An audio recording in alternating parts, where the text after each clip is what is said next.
রোদ বা গরমে ঘরে থেকেও স্বস্তি নেই। এর জন্য অনেকেরই সঙ্গী হয়ে উঠছে এসি বা এয়ার কুলার। কিন্তু এ তো খালি গুটি কয়েক লোকের কাছে। অনেকের কাছে এসি এখনো এক বিলাসিতা নাম, কিন্তু তীব্র তাপদাহে কেবল ফ্যানের বাতাসে স্বস্তি পাওয়া কঠিন হয়ে দাঁড়াচ্ছে।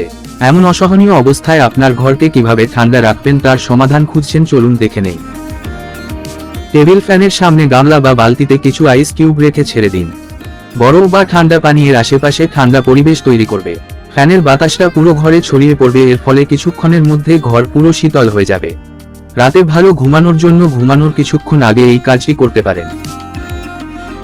অতিরিক্ত গরম পড়লে মেঝেতে শোয়ার অভ্যাস করতে পারেন। সিলিং থেকে দূরে হওয়ায় মেঝেতে গরম কম অনুভব হয়। ঘুমানোর আগে মেঝে ঠান্ডা পানি দিয়ে মুছে দিলে গরম অনেকটা কম লাগবে। গরমের তাপমাত্রা কমাতে ঘরে জানালা খুলে জানালার সামনে একটি ভেজা চাদর মেলে দিন। জানালা থেকে যে বাতাস আসবে সেটা চাদর থেকে পানি শোষণ করে তা পুরো ঘরে ছড়িয়ে দিবে। রুমে গরম হাওয়া বের করতে টেবিল ফ্যান বা স্ট্যান্ড ফ্যানটি জানালার সামনে তাক করে ফ্যানটি ছেড়ে দিন। এতে রুমে সকল প্রকার গরম হাওয়া বাইরে চলে যাবে।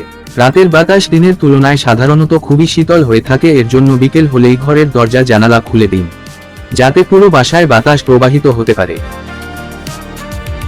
ঘরের ভেতর ছোট গাছ যেমন করে সৌন্দর্য বাড়াতে সাহায্য করে, তেমনি তাপমাত্রা কমাতেও সাহায্য করে। গাছ ঘরের ভেতরে থাকা কার্বন ডাই অক্সাইড শুষে নেয়, ফলে ঘরের তাপমাত্রা তুলনামূলকভাবে কম থাকে। এছাড়া বাড়ি ঠান্ডা রাখার জন্য ঘরের আশপাশে গাছ লাগাতে পারেন। ছায়া দেয় এমন গাছ লাগান যা আপনার বাড়িতে সূর্যের তাপ সরাসরি পড়তে বাধা দেয়।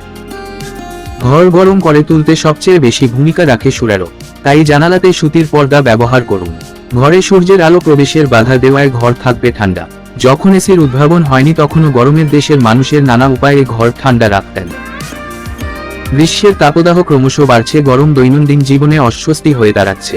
এয়ার কন্ডিশনার ছাড়া ঘরে টিকাও কঠিন হয়ে পড়েছে, কিন্তু বেশিরভাগ মানুষের বাড়িতে এসি নেই। এ পরিস্থিতিতে তাদের চেষ্টা করতে হবে ঘরোয়া পদ্ধতিতে ঘর ঠান্ডা রাখা। তাহান বাংলা ভিউ পয়েন্ট, ঢাকা।